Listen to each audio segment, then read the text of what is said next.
What's up, Earthrockers? It's your boy Shovatar here. This time I'm talking about Castlevania Bloodlines. This was a game that when I first talked about it, like in the first videos I did about this on my channel a long time ago, my opinion of it was like really, really positive. I was like, wow, this game's incredible, like I can't think of any problems with it, this game's amazing. And then in the interim, between that first time I played it and this revisit, which was about, I don't know how long that was, but as my memories of playing the game faded, my opinion in retrospect kind of became more and more negative. Like, I think in my Portrait of Ruin video, I said something like, oh, Castlevania Bloodlines, like, yeah, I don't know, it wasn't really that good, I didn't really like, I don't know why I thought so highly of it when I played it. And that was because, what I was thinking about, what I was remembering after I'd played it were the music and the visuals, because those things can kind of like stick really persistently in your memory, more so necessarily than how it feels to play a game. And so then when I got back to actually playing Bloodlines, I was like, oh, this is why I thought the game was so good. Because it plays fucking great. Like, and it's a hard thing to describe, which is why I had a hard time remembering it, because it was sort of like I guess the word I would use is pacing. Bloodlines has this really, really engaging, fast, action-y pace. The only other game in the series, really, that I would say is as fast-paced as Castlevania Bloodlines is Rondo, and there's no other game in the series, I think, that matches, like, Rondo-level action. So, that was like, oh, right. Now I remember what it was about this game that was so good. And I do kind of stand by my opinion that I partially formed while playing it, and then also after I finished playing it, which is that, I still think that the visual style is a little bit goofy in places, and I'm not a huge fan of the soundtrack. I know there are lots of people who say that the soundtrack for Castlevania Bloodlines is, like, the best in the whole series. I don't really agree with that. I think some of the songs are pretty good, but some of them are honestly kind of annoying to me. And I don't know how much of that has to do with the Genesis sound font, because I'm sort of unaccustomed to it, so I don't know. Could just be like a wait, the untrained ear is what I have in regards to this kind of thing. Anyway, all that is to say, in a very roundabout way, that Castlevania Bloodlines is fucking amazing. This game is incredible. It's probably my third favorite game in the entire series. That's subject to change, but at the moment that's pretty much how I feel. Like, I can't say enough good things about this game. And again, it's hard to, like, say why that is, except just, like, it plays perfectly. Like, it's so fast, and it's so smooth, and it's so responsive, and the game sort of finishes right when it runs out of ideas. It's not like, I'm gonna make some comparisons to Super Castlevania 4, and unfortunately most of these are going to be not favorable. So I apologize for extending my roast of Super Castlevania 4, for those of you who watched my last video and didn't appreciate it. Sorry, but I'm gonna go do a little bit more of that, just to make some points about Castlevania Bloodlines, just gotta compare the two. Super Castlevania 4 was a game that I felt, I guess I shouldn't say that it, like, ran out of ideas. It had ideas. The ideas just mostly weren't very good. And the game does kind of go on longer than it needs to, in my opinion. But Bloodlines... What's curious about Bloodlines is that even though the game is so fast-paced, and it feels, like, really, brisk and quick, the game itself is actually kind of long, in the grand scheme of, like, classic Castlevania games. Like, this video file is, what, 49 minutes? And I think I'm gonna kill Dracula probably... I don't remember how long the credits are, but, like, 49 minutes for a full run is, like, probably like 45 minutes for, like, the actual gameplay. That's on par with Dracula's Curse, which is kind of on the long end. But again, like, you don't feel it. The game doesn't really feel as long as it actually is, in my opinion. And a big part of that length has to do with the fact that the game really kind of goes bonkers in level 6. Level 6 takes a long time to finish. Level 6 is the last level, which sort of makes up for the fact that there's only 6 levels in the game. But that's good, because it means that, again, like, it's, instead of them just, like, throwing every idea they had in there, like, it kind of felt like Super Castlevania 4 was like that. It's like they only took their best ideas. And the game never gets boring. In my opinion, anyway. You know, every level is very distinct visually and in how it feels to play, and in, like, how it plays. And all of the ideas are really executed very well. And one of the things about Super Castlevania 4, this is a criticism that's commonly levied against it, and one that I actually don't entirely agree with. People say Super Castlevania 4 is too easy, and I would say that that's sort of true. It's true in the sense of, like, a casual playthrough. Like, if you're just going through Super Castlevania 4 and it's just like, you know, you're not trying to 1cc it, or, like, you're not trying to no death it or anything like that, and you just, like, want to beat the game, then yeah, it's definitely on the easier end for Castlevanias. Bloodlines is kind of like the polar opposite in that regard.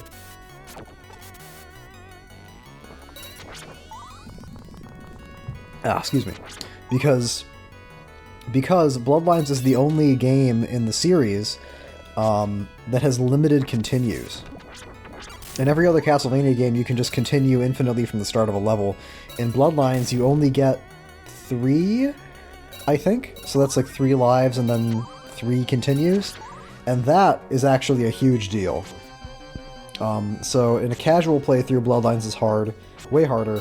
And then in, like, a challenge run, I'd say it's also harder, but it's a lot more fun, because the challenge comes from, like, things you can anticipate and, like, prepare for in practice. What I said about Super Castlevania 4 is that the nature of some of like, the last levels of that game, like, 8 to a certain extent, but mostly, like, A and B, like the clock tower, and then the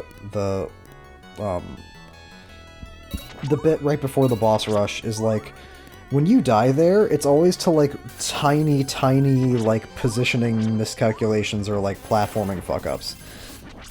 Bloodlines is much more focused on the action and on the combat. Like, this game loves its mini-bosses. You saw a mini-boss in level 1, and there's going to be a couple more coming up here in just a moment. Another thing about Castlevania Bloodlines that emphasizes, like, the action component of it is the whip upgrade system, which I should explain, because it might be confusing, because it doesn't really work exactly the same as the previous games in the series. Like the previous games, there are 3 stages of whip upgrades, but actually there's technically a 4th stage too, which is that sometimes, and I don't know what dictates this, if it's, like, random or if it's, like, in the same place every time in certain levels or what, I don't know what causes this, but you can sometimes upgrade your whip to, like, this lightning whip, and upgrading the whip to the lightning whip comes with an accompanying special sub-weapon, which is the blue orb that I had before that was, like, shooting lightning everywhere and homing in on things. And that's kind of like, I made comparisons to Rondo of Blood earlier. In Rondo of Blood, Richter has access to item crashes, which are these, like, big super attacks, basically, that you can use. You can spend a lot of hearts to execute. Bloodlines doesn't have that. What it does, but it has, like, the sort of the super whip sub-weapon instead, because the special sub-weapons that come with the final whip upgrades cost a lot of hearts to use. I don't remember exactly how many hearts, because a lot of the time, I usually didn't hold on to it for very long, because I just kind of preferred to always have the axe, or to have the axe as much as possible, because the blue orb, like the homing lightning thing, takes so many gems that kind of limits the number of times I felt like I could do it. But the axe is just, like, 1 gem, and that's easy. Don't ask me why they have gems instead of hearts, by the way. I don't know the answer to that question. And speaking of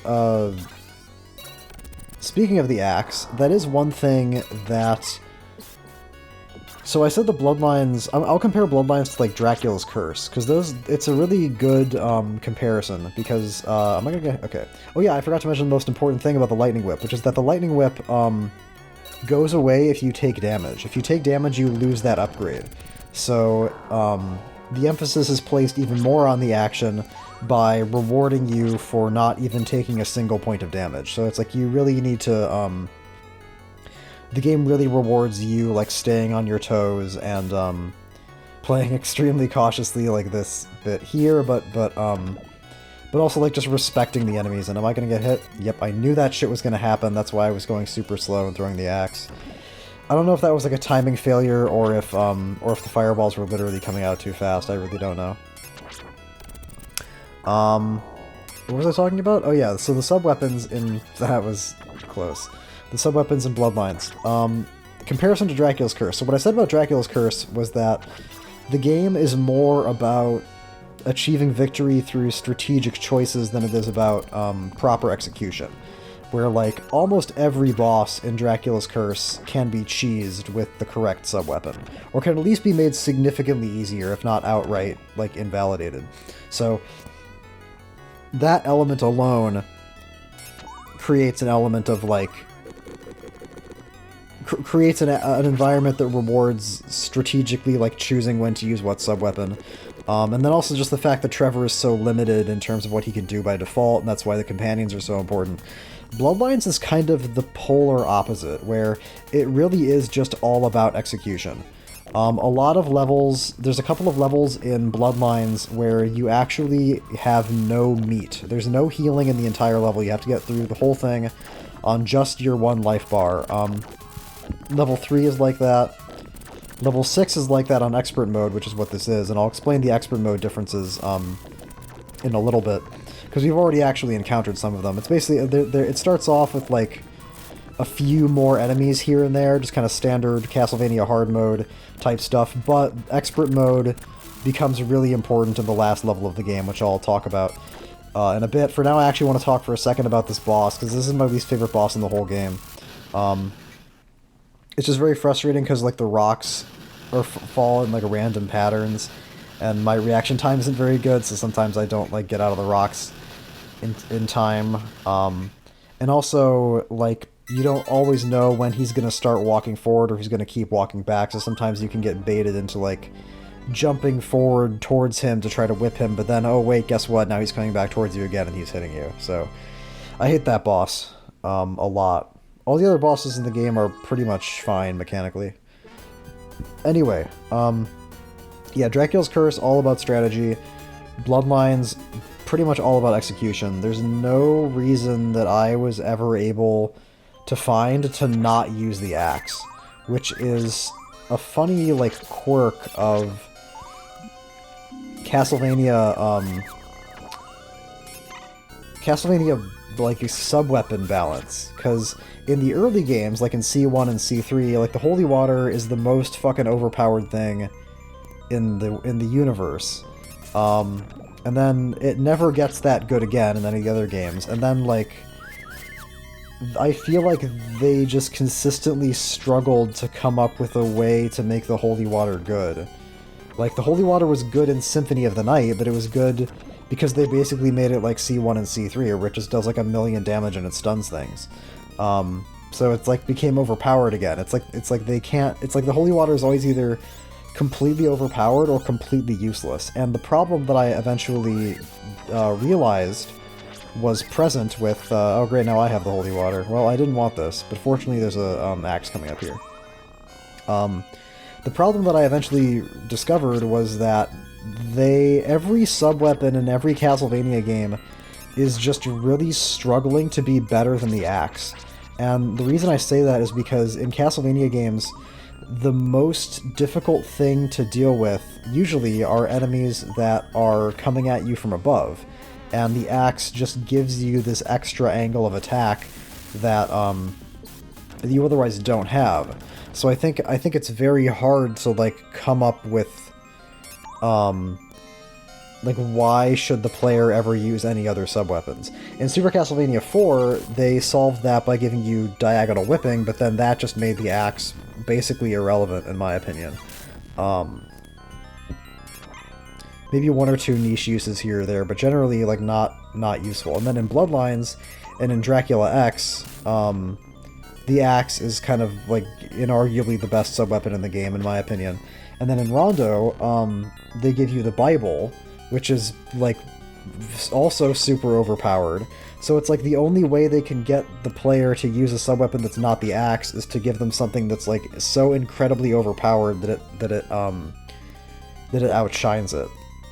So the axe conceptually, I think like just from a game design standpoint, is kind of like this big problem where it's like if they don't have some special flashy sub-weapon that does something ridiculous, it's like, well, the axe is just gonna be the best sub-weapon in the game.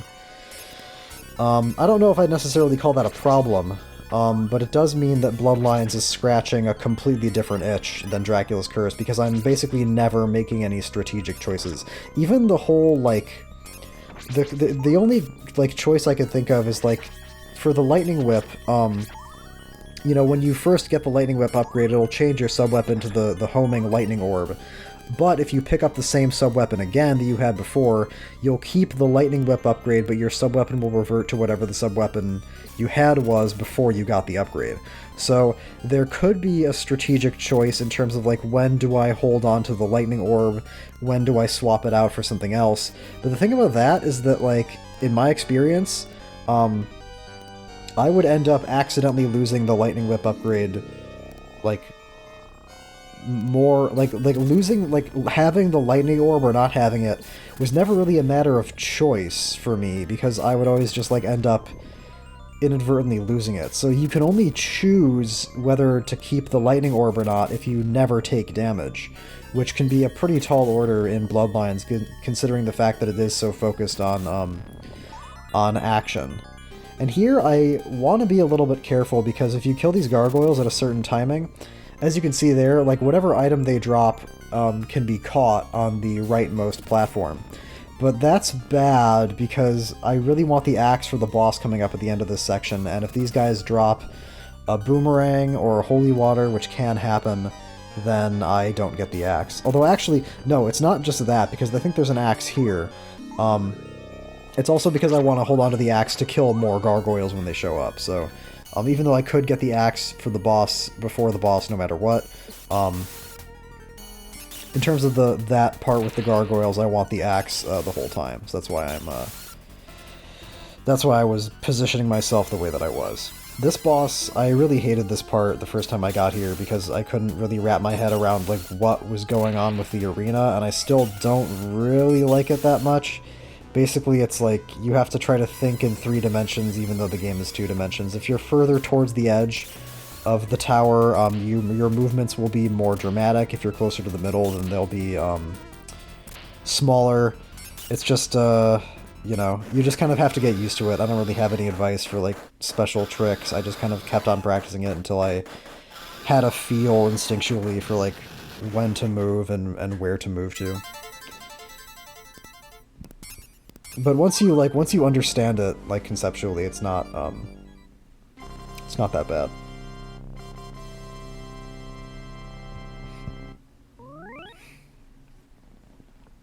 So have I covered all the basics? I guess so.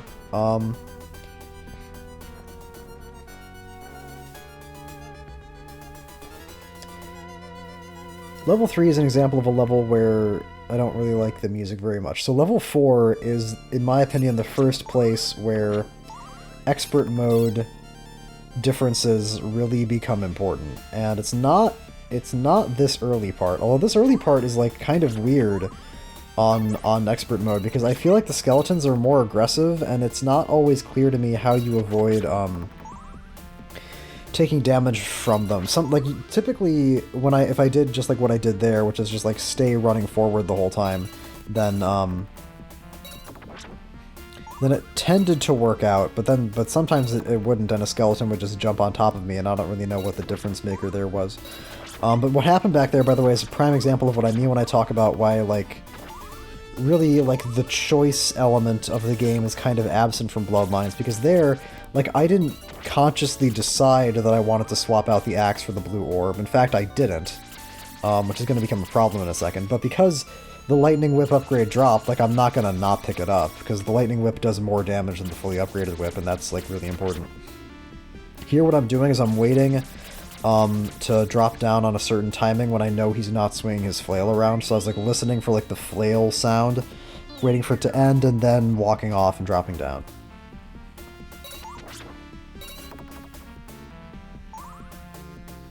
So here, my issue is that I want the axe for... Yeah, that was really annoying. I wanted the axe to kill this guy by using that, like, special, because every sub-weapon in Castlevania Bloodlines actually has two functions. You can use the regular function with just, the... I don't know what button it would be on a Genesis. The sub-weapon button. Sub-weapons in Bloodlines are not up and attack, they're their own button. So you just push the button, you use the normal form of the sub-weapon, and then if you press up and then the sub-weapon button, it has like a second mode, which is usually... Not usually, which always costs more hearts and gives you like some kind of extra,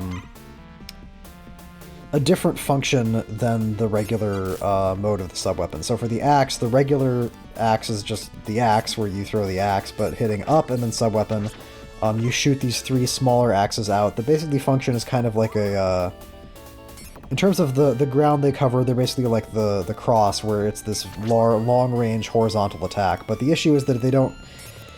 It doesn't really do that much damage, so I think that prevents it from being overpowered, but sometimes you don't really need to do that much damage, and if you use it on enemies that are really close to you, then the three little axes that spawn will continuously do damage to whatever they contact until they, like, launch off. So it can do a lot of damage if you do it close range, but generally I think it's supposed to be for, like, dealing with anything that's, like, really far away from you. And here, this is so frustrating. I'm trying to hit... I know there's a skeleton guy up there, so I'm trying to figure out where he is, and I'm trying to, like, throw the axe so that I can hit him. Okay, I guess I got him eventually. Because if you don't do that, then, and you try to jump up there and fight him normally, he just, like, hits you. It just doesn't work. And I think that guy is an expert mode edition, although I don't really remember. What's important here in this room, though, is that there's an extra ghost here on expert mode. So in normal mode, you're able to just kind of go across this little platforming challenge unmolested. But here, they throw that ghost at you right in the middle of it. And that was like a pure practice thing, figuring out the timing on, like, avoiding it and throwing the axe and then jumping back on the platform and then continuing. Level 4 is definitely, I would say, the trickiest level in expert mode except for level 6.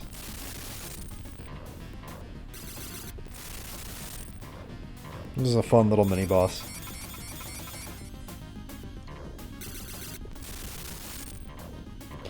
The whole situation with, like, the lightning whip is, like, frustrating, because I feel like I end up with these huge surpluses of gems, but it's because I'm thinking about, like, the end of the game, and, like, am I gonna need all of these gems for, like, the end of the game if I have a lightning whip? Like, because the lightning orb attack is, like, so costly in terms of gems, like, I don't know. I think I ended this game with, like, a giant pile of gems that I haven't used, which is somewhat annoying, but I feel is really only partially my fault. And you'll see what it involves the way that level 6 plays out. I mean, it is my fault, I'm the one playing the game, but... Okay, this is, like, a really big problem here. And actually, now that I'm watching this part, I'm remembering that this is actually going to validate all my gem hoarding. Because this is, like, one of the hardest parts of the whole game on expert mode. Because you have to deal with jumping on these platforms at a timing such that you avoid the flail guys swinging their flails, but also so that you can avoid the bat spawn and, like, evade them. So you're dealing with the timing on the platform's positioning, the timing of the flail attacks, and then the timing of the bat spawns. And me picking up the lightning orb at the start of this level basically was like a gift from God, and it just made the whole thing so much easier. Like, I didn't know that would happen, but it did happen, and it just fixed everything. So, That was very fortunate, because otherwise there was if I didn't have the lightning orb homing attack there, then a lot more could have gone wrong. This boss right here is kind of a perfect microcosm of some of my more mixed feelings about Bloodlines, where I think this boss plays perfectly fine, but I think that the design of the boss itself, in terms of its visual appearance is redundant. In terms of its appearance, is completely ridiculous. Like, this is a comedy boss. And I fuck up the timing. You're supposed to intercept him when he does that little charge along the floor. But for some reason, I guess I wasn't expecting him to do that, and I don't remember why. I think it's because he only does certain attacks when he's at a certain amount of health, and at the time I just, like, wasn't expecting him. I must have thought that that was going to happen later. It's the only thing that I can think of.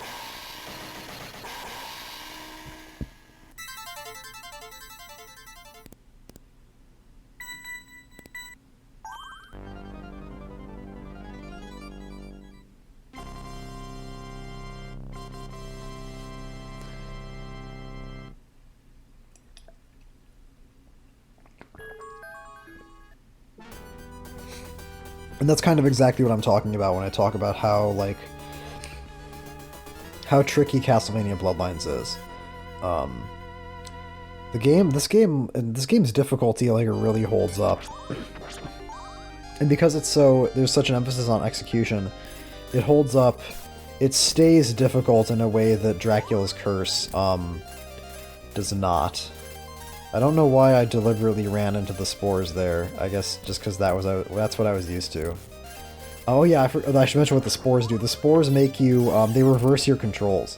Like, hitting left makes you go right, and hitting right makes you go left. It's a goofy little thing. Fortunately, it doesn't happen anywhere else in the game.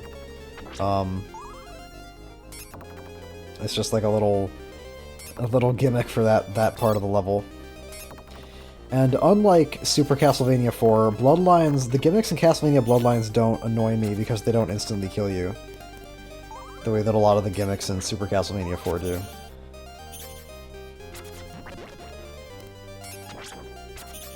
These guys, I remember the first time I played Castlevania Bloodlines, these guys, like, fucking hard filtered me. I could not figure out how to kill them. Because I was, like, just trying to kill them with, like, the whip, and if you get close to them, like, they just fucking hit you. And when you hit them, they just swing back and they just fucking hit you. And I was like, what is going on?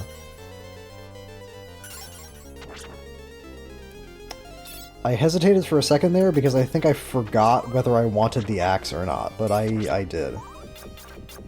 Another thing I should mention, a little quirk about Castlevania Bloodlines, just like a little added thing that makes it feel extra satisfying to fight things, is that you'll notice that when I attack enemies, sometimes it'll do, like, 2 little impact sounds and, like, 2 little impact, graphics. That's because in Bloodlines, if you attack something and then you hold down the button, while the whip is making contact, then it'll do 2 ticks of damage instead of 1. So you can, with just a little bit of extra, execution, you can do, like, you can kill enemies, like, twice as fast, which is really nice.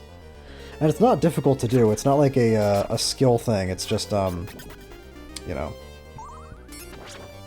it's just another thing. This room also fucks me up really bad on expert mode. Because on normal mode, there's no ghosts in this room. And this was actually a really weird, detail. This is another thing, by the way, where, like, my plan was to clear out this room with the axe. And so the fact that I picked up the lightning whip meant that I didn't have the axe anymore, so I had to kind of improvise, and I couldn't really do that.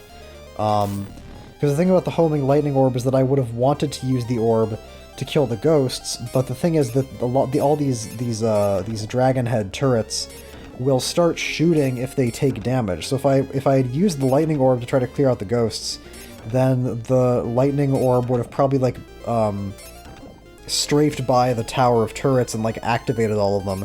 And then I would have had to, like, deal with, like, fireballs already coming at me while I was, like, I don't know. Maybe it wouldn't have been that bad in retrospect, but it just wasn't what I planned, so I didn't really know what to do.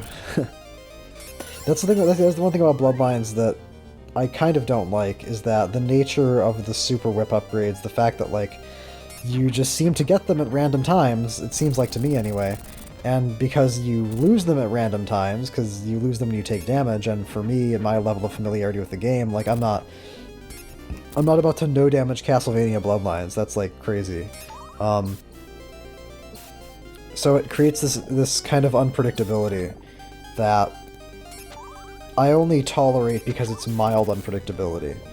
Generally, I really don't like it when games just kind of do whatever they want and take away your ability to make decisions, but that is what's happening to a certain extent, but it's more like, I don't know, it doesn't bother me as much because the surprise always takes the form of giving you something you want, which is the lightning whip upgrade. Like, you're never going to be mad that you got that, even if it does create some, like, minor problems.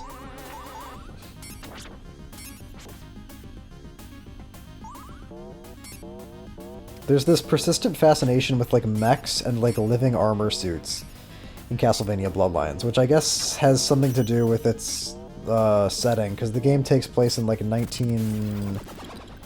something. It takes place during World War I.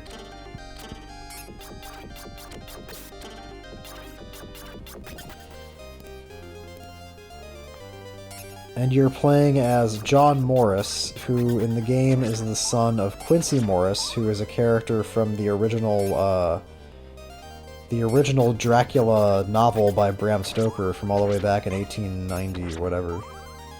So just a fun fact. Bloodlines is like just a really fascinating game overall.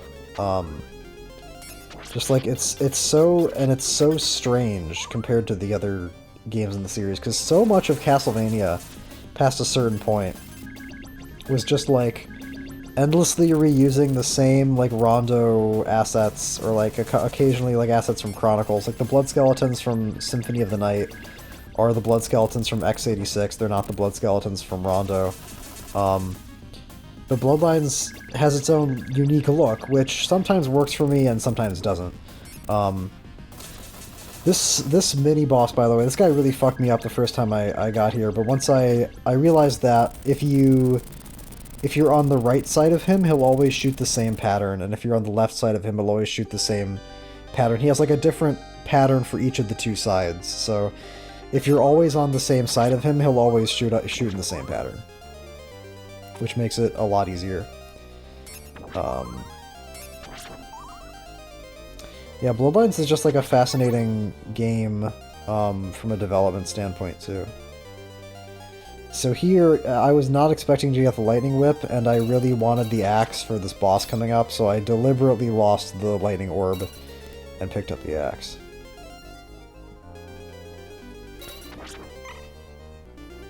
If there's some pattern to these Lightning Whip drops, I've never been able to figure out what it is. It seems to me that like the only way you could like plan for this is to no damage the game and then strategically pick up or lose the axe in different places.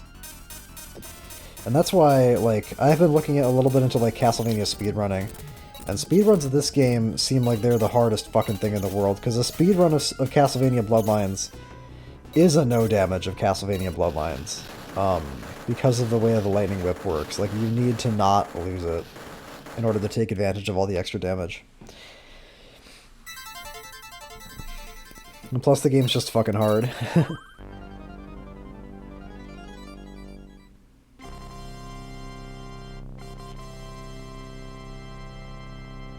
But it controls great, it's really fluid, it's really fast. It's really fun to play. Levels 5 is surprisingly like not impacted at all by expert mode, which is not what I was expecting, because level 4 is like made a lot harder by expert mode. I'm pretty sure that like the extra ghost in the platforming area, I'm pretty sure that some of those bone-throwing skeletons don't have 2 lives on normal mode, although I could be wrong about that. But level 6 is really where expert mode becomes like an issue. And just to do a quick timing check, we're about 34.5 minutes in, so round up and say 35, that's about 7 minutes per level. If my earlier estimation of I kill Dracula at 45 minutes is correct, then This last level is going to take about 10 or 11 minutes. So the previous levels average of 7 minutes each, or like 7 or 6 minutes. This is going to be 11 minutes long. So that's what I mean when I say that level 6 is hard. And this part actually, I have to say this is cool and everything, but like it's a little like nauseating to do this. I don't mean like because it's so bad. I just mean because like I'm not good at this kind of thing. But this is the first room in expert mode in level 6 that like is really made harder because expert mode added more of these little balls rolling around. And the fact that I got out of that part without taking damage is like really good. For me, like I expect to take damage there. So when I got through that, I was like, so I'm really in pretty good shape. Because there's only a couple of, when I think about levels, because level 6 is a level you have to get through with no healing. On normal mode, you have healing partway through. In expert mode, you do not, which is the big difference. So for me to not take damage there is pretty huge, because that means that I've passed one of the spots where I'm like expecting to. So now I just have to not fuck up the stuff I'm not supposed to fuck up, or that I don't expect to fuck up, and I'll be okay. I should explain what I'm doing here is that these guys can come at you from either direction, but you hear them before you see them. So just to prepare for either direction and not have to rely on my reaction time, I throw a sub-weapon in front of me and then turn around and whip, like as soon as I hear the sound of the robots approaching. So that's what that is. Yeah, 70 hearts, that's more than I need, especially with the axe. So, the rest of level 6 is going to be one big boss rush. It starts off with kind of a revisit boss rush, where Death will summon 3 of the bosses from the first levels of the game for you to fight again. They have less health, but otherwise they're mechanically the same. But the fact they have less health means I'm pretty sure I'm just going to shit all over this guy in like 2 seconds.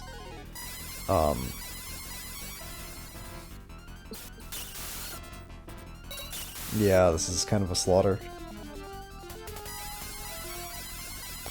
And what's tricky is that because... the thing is that I don't really expect to hold onto the lightning whip through the boss rush. So what I do is I do the boss rush in order from easiest boss to hardest boss.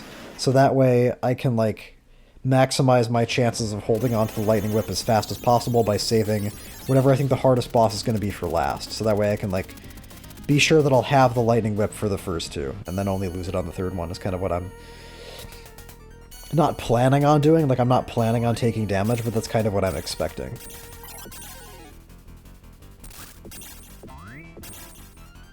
Get it right this time, thank you. Alright.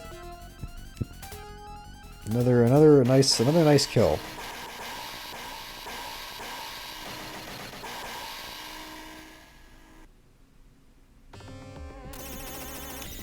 In normal mode, Death has a card that gives you a bunch of food to restore your health after the boss rush. In expert mode, that is not present, so you just got 1 health bar for the whole thing.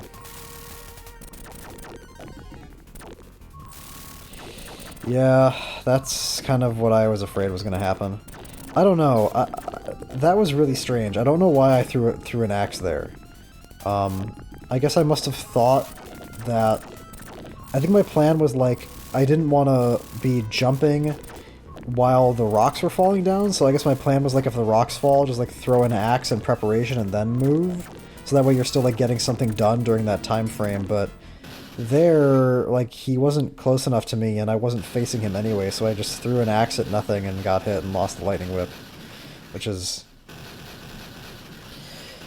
you know, like, it is what I was prepared for, but that doesn't really make it any better. I mean, it does, but it doesn't take away from the pain of no longer having my super whip. Oh, I've somehow used 14 gems already, so maybe 70 was actually an appropriate amount. The axe is just super useful. You basically, like, never don't want to be... There's just so many opportunities to use it. Including here on this death fight, which was one of the things about the run that I was the most worried about, because... I don't know, Death doesn't have that much health, but, like, it's just... I always just had a hard time dodging his projectiles. Dodging that attack took some doing. I don't know. Like, I practiced this so much, and, like, as is always, like, of course this would happen. It, like, doesn't matter how much I practice. When the time comes to do it in the actual run, I just totally shit the bed. Like, he should have been dead. The strategy that I had learned to kill Death, like, he should have been dead so much earlier. But I just, like, didn't hit him with my whip when I was, like, expecting to. And I watched a speedrun of Bloodlines, and when they get to Death, they just, like, stand in the corner, and then they jump and, like, upward diagonal whip, like, a bunch of times, and Death just, like, gets hit, and he just dies in 2 seconds. And I watched that, and I'm like, that doesn't work! I tried that! Why? Like, what? Like, what? Ugh.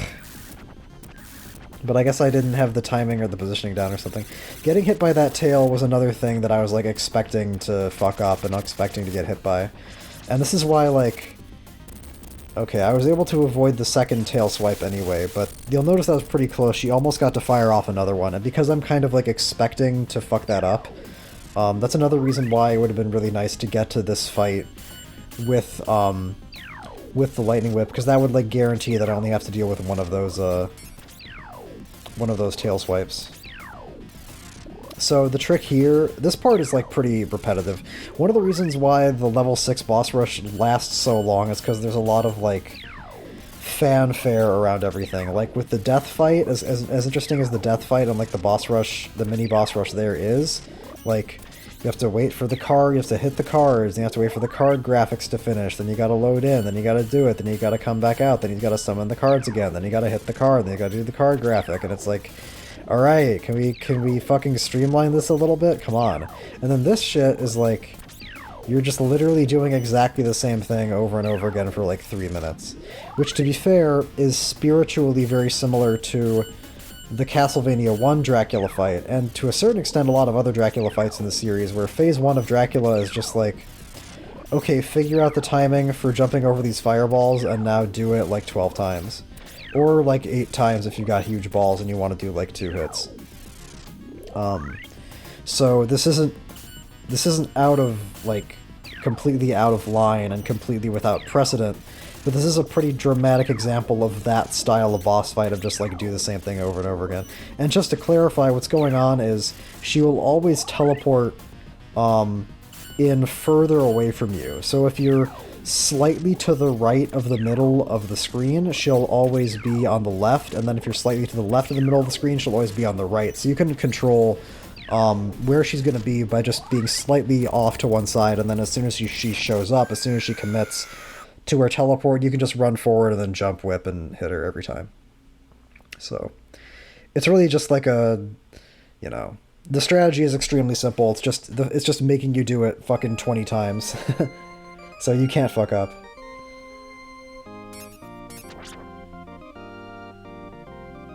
And here, I actually don't want a lightning whip, I think, because I want the axe for the Dracula fight, and I don't remember if there's an axe before the fight or not.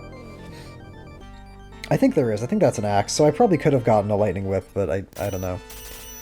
I don't know if one would have dropped or not, because I don't know what governs that. So the Dracula fight in Bloodlines is, like, really intense. The Phase 1 here is kind of like I just described. It's a timing check, like, can you jump and whip at the correct timing?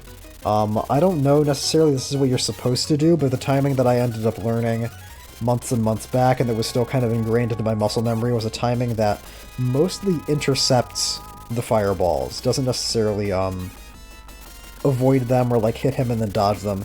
I just kind of, like, destroy the fireballs as soon as they come out of his hands, and then, like, hit him as soon as he shows up. So, I get the timing there.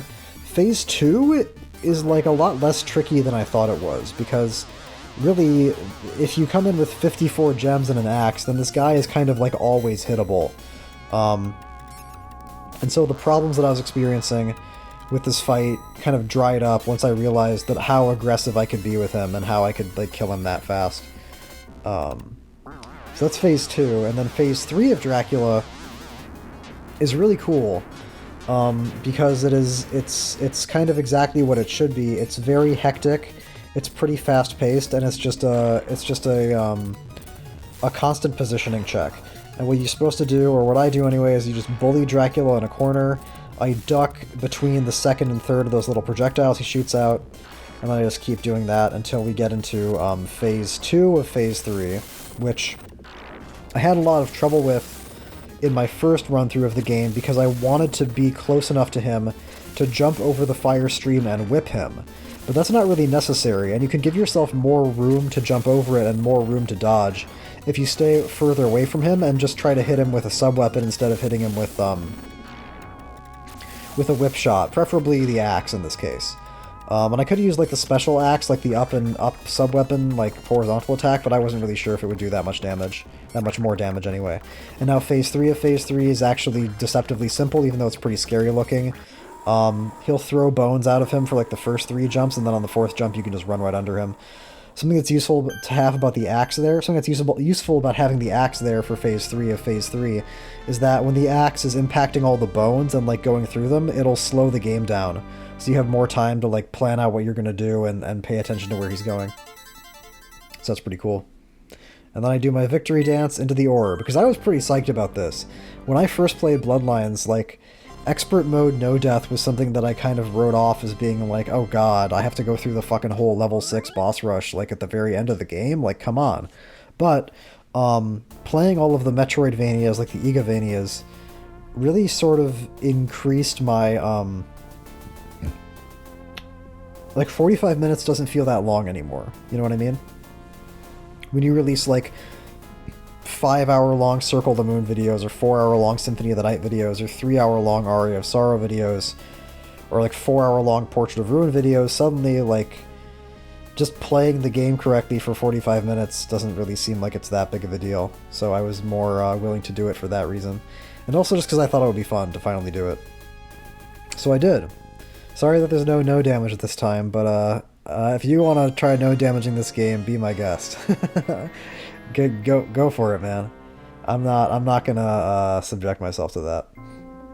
Not that I don't think it would be fun, but it's just a little bit too much of a time investment for me.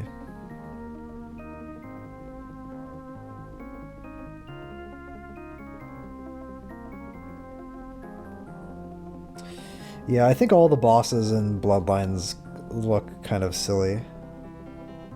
I don't know. The third boss looks pretty neat, but, like, this thing's pretty silly. It's like stackable, big stack of pancakes made of rocks. I don't know.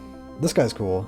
Although his color palette is, like, weird, because the inside of his mouth is like a shade of red that's only slightly different from the surrounding, like, orange, so it's hard to, like, it doesn't pop out very much. I saw, like, a ROM hack that fucked with a lot of the coloration in the game, but it kind of fucked with it too much. It made everything blue for some reason. It was all, like, blue and yellow. I don't know why the person who made it made that decision. This boss originally had a completely different design, although I don't remember what exactly it was. I know it was like an unfinished, like, beta file thing.